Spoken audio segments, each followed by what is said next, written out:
जय गुरु जी, शुक्राना गुरु जी। जय गुरु जी संगत जी। संगत जी, हम श्री शिव महापुराण की कथा कर रहे थे जिसके 8 पार्ट ऑलरेडी अपलोड हो चुके हैं चैनल पर। तो ये 9th पार्ट है। आज हम स्टार्ट कर रहे हैं, जो सावन के महीने में हमको ये फिनिश करनी है शिव पुराण को। तो एक बार हम गुरु जी के मंत्र जप के साथ स्टार्टिंग कर लेते हैं। ओम नमः शिवाय, शिव जी सदा सहाय। ओम नमः शिवाय, गुरु जी सदा सहाय। सप्त ऋषियों का शिव के पास आगमन। इस कथा को सुनकर हिमाचल ने ऋषियों से कहा, हे ऋषिगणों, अब मेरे मन का संशय मिट गया। मेरी धन संपत्ति, स्त्री, पुत्र, कन्या सब कुछ शिव के लिए अर्पण है। इतना कहकर फिर कहा, मैं वस्त्र अलंकार से युक्त पार्वती का शिव के साथ विवाह करने को तैयार हूँ। मेरा दृढ़ संकल्प है। तब सप्तऋषि आनंद पूर्वक हिमाचल को और पार्वती को आशीर्वाद देकर असंतति के साथ भगवान शंकर के पास चले गए। शिवजी को सब वृतांत सुनाया और हिमाचल के द्वारा शिवजी को पार्वती को दान करने की बात कही। और उन्होंने शिवजी से कहा, हे नाथ, अब आप विवाह की तैयारी करें, समस्त देवगणों को निमंत्रण करें। हिमाचल का लगन पत्रिका भेजना। इसके बाद हिमाचल ने अपने सभी संबंधियों को बुलाकर गर्ग जी द्वारा लगन पत्रिका लिखवाई और उससे भगवान शंकर के पास भिजवाया। शिवजी ने लगन पत्रिका वाले पुरोहित का यथावत आदर सत्कार किया। तब हिमाचल ने विवाह की सामग्री इकट्ठी कर ली और मद्राचल, उद्याचल, अस्ताचल, विद्यांचल, त्रिकूट, चित्रकूट, वैकट, श्रीगिरी आदि पर्वत तथा गंगा आदि सभी नदियों को हिमाचल के घर निमंत्रित होकर आई। हिमाचल ने उनका सत्कार करके सुंदर सुंदर स्थानों पर उन्हें बसाया। इसके बाद हिमाचल ने विश्वकर्मा को बुलाकर सभी आगंतुकों के लिए आवास स्थान बनाए। विश्वकर्मा ने विवाह मंडप की अद्भुत रचना की। मंडप 10,000 योजन लंबा चौड़ा था, जो 40,000 कोस तक फैला था।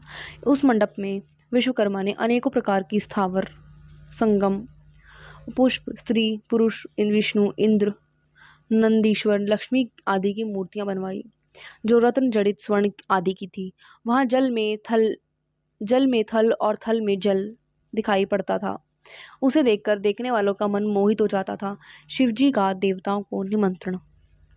इधर भगवान शंकर ने लगन पत्रिका के अनुसार रीति रिवाज करके नारद को बुलाया और कहा, हे नारद, तुम ब्रह्मा आदि देवताओं, मुनि, सिद्ध, ऋषि, गंधर्व आदि को मेरी ओर से विवाह का निमंत्रण दे आओ और उनसे कहना कि वे अपने वाहनों पर परिवार सहित विवाहोत्सव में शीघ्र आवें। तब निमंत्रण के साथ ब्रह्मा, विष्णु आदि देवता वाहनों पर चढ़ परिवार सहित आए। इसके बाद लोकचार रीतियां की गईं तथा शिव का श्रृंगार किया। तीसरा नेत्र मुकुट बन गया, चंद्रमा का तिलक धारण किया, कंठ में पड़े सर्पों के फन ऊंचे उठने पर कुंडल बन गए। चिता की भस्म से शरीर चमकने लगा। बागंबर को और मृग चर्म को वस्त्रों की जगह धारण किया गया। फिर विष्णु जी ने कहा, हे प्रभु, आप गुहासुना विधि से विवाह करें, जिससे आगे लोक में भी इस विधि का अनुसरण हो। शिवजी ने ऐसा ही किया। तब ब्राह्मणों ने स्वति वाचन किया और मांगलिक कार्य करके शिव ने ब्राह्मणों को नमस्कार किया तथा बारात सजाकर प्रस्थान किया। वर यात्रा। ब्रह्मा जी बोले, हे नारद, उस समय महादेव जी ने अपने नंदीश्वर आदि गणों को चलने के लिए आज्ञा दी और कुछ वहां रक्षा हेतु ठहरा दिए। उस समय गणों के स्वामी शंख कर्ण करोड़ों गणों को साथ लेकर के चले गए। कटाक्ष ने 10 करोड़, विश्रम्भ तथा विकृत के साथ 8-8 करोड़ गण चले। इसी प्रकार अन्य हजारों गण करोड़ों की संख्या में गणों के साथ सज धज कर बारात में चल दिए। विष्णु भगवान अपने वाहन गरुड़ पर चढ़कर मध्य में चलने लगे। ब्रह्मा जी बोले कि मैं भी वेद पुराण आदि धारण कर सनक तथा प्रजापतियों के साथ साथ चलने लगा। भगवान शिव सर्पों के आभूषण से विभूषित होकर चलने लगे। उनके साथ चंडी देवी सदाशिव की बहन बनकर सिर पर सोने का कलश लेकर परिवार के सहित एक वाहन के साथ वहां पहुंच गई। वह भी विलक्षण चरित्रों को करती हुई सब गणों को आगे करके चलने लगी। इस प्रकार शिव की बारात हिमाचल के नगर की ओर चल पड़ी। ब्रह्मा जी बोले, हे नारद, तुम भी बारात में जा रहे थे। तब शंकर भगवान ने विष्णु की सलाह से तुम्हें हिमाचल के पास भेजा। वहां पहुंचकर तुमने विश्वकर्मा के बनाए हुए मंडप को देखा। उसे देखकर तुम अपनी सुध खो बैठे। वहां हिमाचल पुत्र मैनाक के साथ तुम बारात को लिवाने आए। तुमने मंडप की विचित्रता और मायापूर्ण रचना का वर्णन किया। इंद्र डरने लगा कि मैंने त्वष्टा के पुत्र को मार दिया था तथा पर्वतों के पंख काट दिए थे। इंद्र इसी वजह से डरने लगे, इससे मेरे ऊपर कोई बदला लेकर प्रहार ना आदि ना करें। इस पर विष्णु भगवान ने कहा, हमारे नाथ शंकर जी साथ हैं, अतः हमें हिमाचल की माया का कोई डर नहीं है। तब हिमाचल के पुत्रों को आगे करके सभी देवता भगवान के साथ हिमाचल के पुर में पहुंचे। देवता तथा पर्वतों का मिलाप। भगवान शंकर की बारात को आया हुआ जानकर हिमाचल पर्वतों को साथ ले अगवानी को गया। शिव बारात को देखकर हिमाचल चकित हो गए। जिस प्रकार पश्चिम तथा पूर्व के समुद्र आपस में मिलते हैं, उसी प्रकार देवता तथा पर्वत परस्पर मिले। फिर शंकर भगवान की आज्ञा से सभी को यथास्थान ठहराया। इसके बाद हिमाचल ने पुत्रों को भेजकर भगवान शंकर को मिलने की इच्छा से बुलाया। तब शंकर जी सभी देवताओं के साथ सज धज कर मिलाप करने गए। तब मैना ने भी शिव जी को देखने की इच्छा प्रकट की। शिव की अनुपम लीला। मैना बोली, मैं शिव को इस समय देखना चाहती हूँ कि उनका कैसा रूप है। इधर शंकर जी उनके अभिप्राय को जान गए। देवगणों से सजी बारात आगे थी, उसमें अप्सराएं आदि नृत्य कर रही थी। मैना ने फिर विष्णु को देखकर पूछा, क्या यही है शिव? परंतु तुमने पीछे आती हुई भूतों और गणों की टोली में भगवान शंकर को दिखाया। उनके 5 मुख, 10 भुजाएं, विरूप शरीर आदि थे। उन्हें देखकर मैना भयभीत होकर मूर्छित होकर पृथ्वी पर गिर गई। ब्रह्मा जी बोले, हे नारद, मैना को मूर्छित देखकर अनेकों दासियां भागी और अनेक उपचार किए। होश आने पर वे रोने लगी। तब अपने पुत्र पुत्री नारद, सप्तऋषि आदि की निंदा करने लगी, जिन्होंने पार्वती को शिव को पाने के लिए उकसाया था। वे बोली, मैं क्या करूं? मुझे यह कौन सा दुखमय फल प्राप्त हुआ है? लोग मुझे क्या कहेंगे कि किसको कन्या दे डाली? तब तुमने मैना को समझाया कि तुमने शिव स्वरूप देखा ही कहाँ है। यह जो तुमने देखा है वह तो उनकी लीला मात्र थी। हे मैना, तुम क्रोध को त्याग कर कार्य आरंभ करो। फिर इंद्रादिक लोकपालों ने समझाया। इस पर मैना को क्रोध आया और वो बोली, मैं तो शिव के साथ पार्वती का विवाह कभी नहीं करूंगी। फिर हिमाचल ने उन्हें समझाया, देखो, तुम्हारे घर सभी देवता एवं ऋषि पधारे हैं, उनके साथ ऐसा बर्ताव मत करो। तुम भगवान शंकर के भयंकर रूप को देखकर डर गई हो। वे तो अनेकों रूपधारी हैं तथा संसार के कर्ता हैं, जगत के स्वामी हैं। लेकिन मैना बोली, हे स्वामी, पार्वती का शिव के साथ ब्याह नहीं होगा। मैं उसे गले में रस्सी बांधकर ऊंचे स्थान से गिराकर मार दूंगी। मैं अपने प्राणों को त्याग दूंगी। तब हे नारद, मेरे बाद विष्णु ने समझाया। विष्णु के द्वारा समझाने पर मैना कुछ स्वस्थ हुई और बोली, हे विष्णु जी, मैं शिव के साथ अपनी कन्या का विवाह तभी करूंगी जब वे अपना असली रूप धारण करके आवेंगे। शिव का सुंदर स्वरूप दर्शन। ब्रह्मा बोले, हे नारद, तब मैंने तथा तब मैंने तुम्हें तथा विष्णु जी को शिव जी के पास भेजा। शंकर जी की स्तुति भांति भांति से करने पर उन्होंने अपना सुंदर और अद्भुत रूप धारण किया। तब नारद जी, तुमने मैना से कहा, देखो, भगवान शिव का असली रूप देखो, वे तुम्हारे घर में ही आ रहे हैं। तब मैना ने देखा कि शिव रूप का स्वरूप बड़ा आनंदमयी है। वे करोड़ों सूर्य के समान प्रकाशवान हैं। भड़कीले वस्त्र तथा रत्न जड़ित आभूषण धारण किए हुए हैं। मंद मंद मुस्कान है तथा चंचल कमल से नेत्र हैं। श्वेत शरीर वाले प्रसन्न चित्त हैं और नंदी पर सवार हैं। चंद्रमा मस्तक पर शोभामान है। विष्णु आदि सेवा कर रहे हैं। सूर्य सिर पर छत्र धारण किए हुए और गंगा यमुना चंवर डुला रही हैं। विश्वासु और अप्सराएं शिव के आगे गान कर रही हैं। शिव का यह अद्भुत रूप देखकर मैना अति प्रसन्न हुई और, हे मेरी पुत्री पार्वती, तुम धन्य हो, तुम्हारा तप धन्य है, इस प्रकार कहने लगी। हे शंकर भगवान, मेरे अपराध को क्षमा करना, मैंने आपकी भारी निंदा की है। सभी पूर्ववासी नारियों ने आकर उनका दर्शन किया, अशक्त और चंदन से पूजा की। वे सभी अपने घरों के कामों को अधूरा छोड़कर शिव दर्शन को आई थी तथा पार्वती के भाग्य को सराहने लगी कि वे तो साक्षात भगवान शिव की पत्नी बन रही है। सभी ने शिव जी का पूजन करके पुष्पों की वर्षा की। वर आगमन वर्णन। इसके बाद भगवान शंकर जी हिमाचल के घर के निकट पहुंचे। तब मैना झटपट घर में पहुंची और आरती सजाती हुई स्त्रियों के साथ द्वार पर मिलने आई। उस समय भगवान शंकर पहुंच गए। उनकी शोभा करोड़ों कामदेव के समान थी। सुंदर श्वेत वर्ण त्रिनेत्रधारी सुगंधित मालती पुष्पों की माला धारे, रतन जड़ित मुकुट, बाजूबंद, मणि जड़ित कड़े आदि रतन जड़ित स्वर्ण के आभूषण पहने, नाना प्रकार के विचित्र चमकीले वस्त्र धारण किए, चंदन अगर कस्तूरी से सुगंधित तरुण स्वरूपधारी, मंद मुस्कान करते हुए सर्वांग सुंदर भगवान शंकर के इस प्रकार मैना को दर्शन हुए, तब उनकी प्रसन्नता का कोई ठिकाना न रहा। मैना ने बड़े प्रेम से उनकी आरती उतारी। उसके बाद जगत माता पार्वती सुंदर श्रृंगार से युक्त होकर कुल देवताओं को पूजने के लिए निकली। इधर हिमाचल ने भगवान शंकर का वेद विधि पूर्वक उपवीत संस्कार भी कराया। फिर गिरिजा को वैदिक रीति से स्नान कराया तथा शिवजी के द्वारा दिए गए वस्त्र आभूषण आदि पहनाए। इसके बाद गर्गाचार्य ने हिमाचल से कहा, हे पर्वतराज, लगन का समय निकट है, अब आप शंकर जी को बुलाइए। तब ब्राह्मणों ने जाकर भगवान शंकर, विष्णु आदि देवताओं से कहा कि कृपा कर कन्यादान आदि के लिए पधारे।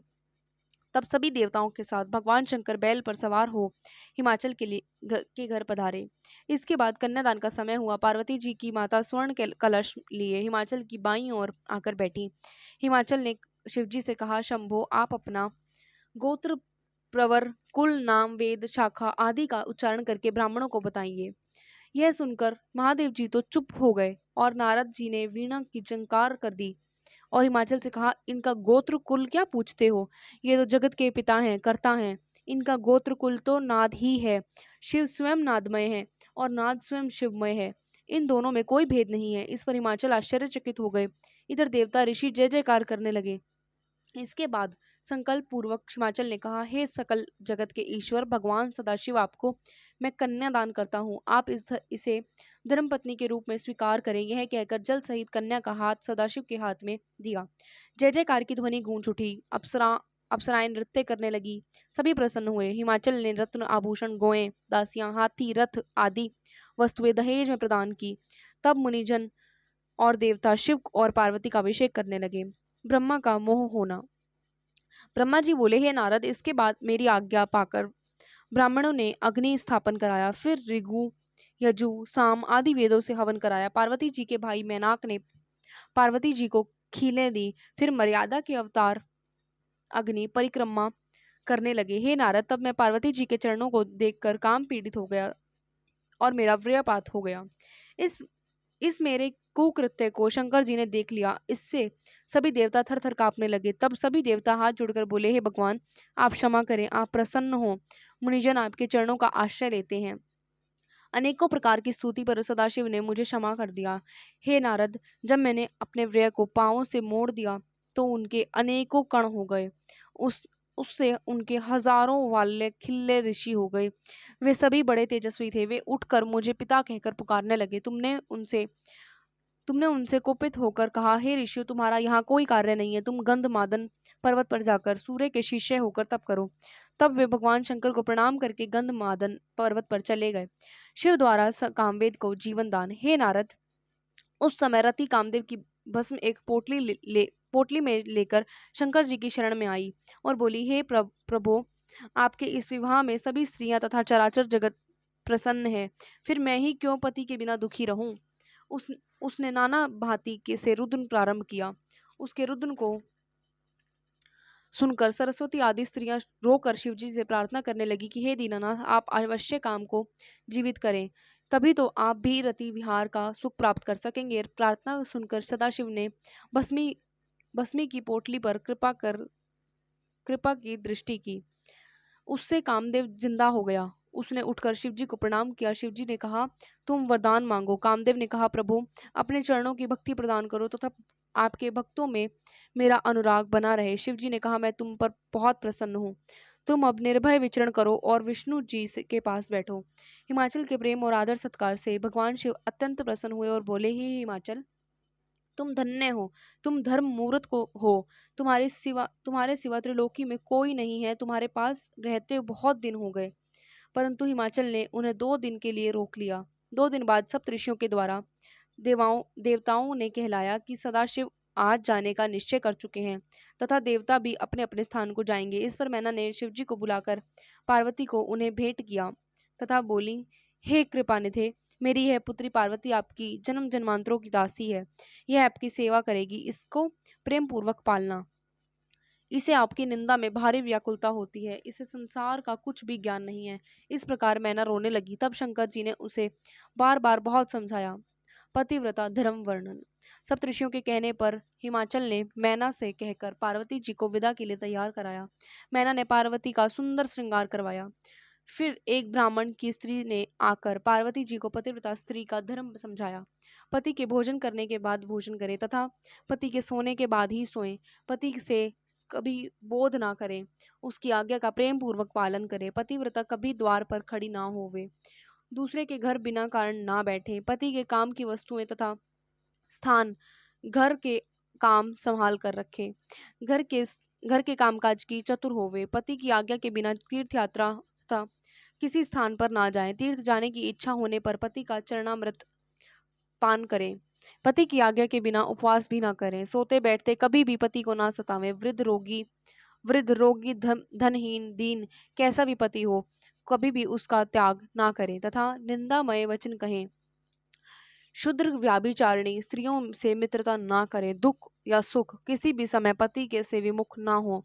पति को ब्रह्मा विष्णु महेश से भी बड़ा समझे। पति से कभी कुटिलता से ना बोले। सास जेठानी आदि बड़ों के सामने कभी भी जोर जोर से ना बोले तथा जोर से ना हंसे। हे पार्वती जी, तीनों देवों की प्रार्थना से अत्रि की पत्नी ने शाप द्वारा वाराह से मरे हुए एक ब्राह्मण को जीवित कर दिया था। आप तो सर्वश्रेष्ठ हो तथा जगत का कल्याण करने वाली हो। यह शिक्षा तो मैंने लोकोपकार को कही है। इस प्रकार उपदेश करके तथा पार्वती जी को आशीष देकर ब्राह्मणी वहीं बैठ गई। शिव कैलाश गमन। ब्रह्मा बोले, हे नारद, इसके बाद उस ब्राह्मणी के द्वारा कहे वचन के अनुसार मैना ने पार्वती जी को पालकी में बैठाकर विदा किया। सबने पार्वती जी को आशीर्वाद दिया। हिमाचल तथा मैना ने आशीर्वाद देते हुए श्री पार्वती जी को अमूल्य आभूषण तथा धन और वस्त्र आदि दिए। तत्पश्चात हिमाचल ने महादेव जी को प्रणाम किया और विष्णु जी आदि देवों से गले लगकर मिले। फिर सबको कुछ दूर तक पहुंचाने गए और देवताओं से आज्ञा लेकर हिमाचल घर को लौट आए। इसके बाद शंकर भगवान सभी के साथ कैलाश पर आ गए। वहां सदाशिव ने लोको रीति के अनुसार सभी बारातियों को अत्यंत स्वादिष्ट भोजन कराया। फिर सभी देवता शिवजी की आज्ञा लेकर उन्हें प्रणाम करके अपने अपने लोक को चले गए। रुद्र संहिता कुमार खंड पंचम खंड। श्री नारद जी बोले, हे ब्राह्मण, अब आप वह कथा सुनाइए जो शिव तथा पार्वती के पुत्र जन्म के संबंध में है। सूत जी बोले कि नारद जी के इस प्रकार पूछने पर ब्रह्मा जी ने शिव का स्मरण करके कहना प्रारंभ किया। जब भगवान सदाशिव पार्वती जी के साथ विवाह करके आए तो उनकी अत्यंत शोभा हुई। तब उन्होंने देवताओं के कार्य को पूर्ण करने का विचार किया। सब गणों को वहां नियुक्त करके वे परम कल्याणमयी पार्वती को लेकर निर्जन वन में विहार करने के लिए चले गए। वहां पर रति वेदक शैया बनाकर देवताओं के सहस्त्रों वर्ष तक विहार करते रहे। बहुत समय हो जाने पर देवताओं ने ब्रह्मा जी जो साथ लेकर विष्णु भगवान से कहा, हे नाथ, हजारों वर्ष बीतने पर भी भगवान विष्णु के कोई पुत्र उत्पन्न नहीं हो पाया है। विष्णु ने कहा, तुम चिंता मत करो, शिव के विहार में भंग मत डालो। फिर शक्ति और शक्तिमान के रति विहार से तीनों लोक कांपने लगे। तब सभी देव विष्णु जी के साथ लोक प्रभु भगवान शंकर की शरण में जाकर बाहर खड़े खड़े स्तुति करने लगे। स्वामी कार्तिकेय का जन्म। यद्यपि भगवान शंकर महायोगीश्वर तथा काम व्यक्त हैं, परंतु माता पार्वती के भय से उन्हें संभोग त्यागते नहीं बना। फिर कुछ समय बाद भगवान द्वार पर आकर मुझ सहित विष्णु को देखकर परम प्रसन्न हुए। देवताओं ने बार बार स्तुति की तथा तारकासुर का भय कहकर फिर सदाशिव बोले, हे देवताओं, मेरे स्खलित व्रिय को धारण करने की शक्ति किसमें है? ऐसा कहकर उन्होंने अपना व्रिय पृथ्वी पर गिरा दिया। देवताओं की प्रेरणा से अग्नि ने कबूतर बनकर उसे भक्षण कर लिया। उसी समय वहां पार्वती जी आ गई, क्योंकि शिवजी को द्वार पर से जाने में विलंब हो गया था। वहां आकर उन्होंने सब दृश्य देखा। इससे उन्हें बड़ा क्रोध हुआ। उन्होंने स्वार्थी देवताओं को शाप दे दिया, आज से सब देवांगनाएं वंध्या हो जाएं। तुम मेरे विरोधी हो, अतः तुम सभी दुखी होंगे। अरे मूर्ख अग्नि, तूने शिव का व्रिय भक्षण किया है, अतः आज से तू सर्वभक्षी हो जा। तू शिव का तत्व न जानेगा और सदा सदा देवताओं के कार्य में लगा रहेगा। इस प्रकार शाप देकर माता पार्वती अंदर मंदिर में चली गईं। तब शिवजी भी अंदर चले गए। इसके बाद पार्वती जी ने गणेश जी को उत्पन्न किया। इधर सभी देवों को पेट में गर्भ रह गया। वे पीड़ा से दुखी हो शिव के समीप आए। उनकी प्रार्थना करके अपना दुख सुनाया। शिव ने प्रसन्न होकर कहा, अच्छा मैं तुम पर प्रसन्न हूँ, तुम मेरा वमन कर दो। तब सभी देवों ने उन्हें उसे वमन द्वारा बाहर निकाल दिया। फिर अग्नि से कहा, तुमने मेरे वीर्य का भक्षण करके अच्छा नहीं किया। अस्तु, तुम इस वीर्य को किसी स्त्री की योनि में स्थापित कर दो। इस पर हे नारद, तुमने अग्नि को सलाह दी कि माघ के महीने में जो स्त्री प्रयाग में स्नान करके आवे उसकी देह में तुम इसे स्थापित कर देना। तुम्हारे कहने के अनुसार अग्नि माघ के महीने में प्रातःकाल वहां जाकर प्रज्वलित हो गई। उस समय वहां सप्त ऋषियों की पत्नियां स्नान करने आई। माघ के महीने में 6 स्त्रियां शीत में आर्त होकर अग्नि की ज्वाला के समीप गईं और तापने लगी। तभी उनके रोमकूपों से होकर उस वीर्य को स्थापित कर दिया। उसके बाद उन स्त्रियों के गर्भ रह गया। उनके पतियों ने उन्हें त्याग दिया। वे हिमाचल पर तपस्या करने लगी। वहां उन्होंने उस वीर्य का तेज सहन न होने पर त्यागन किया। हिमालय ने उसे गंगा में गिरा दिया।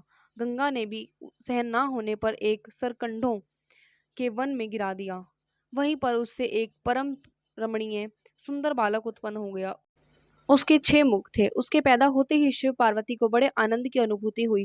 तीनों लोकों में मंगल हो गया। शिव पार्वती वहां पर पहुंचे।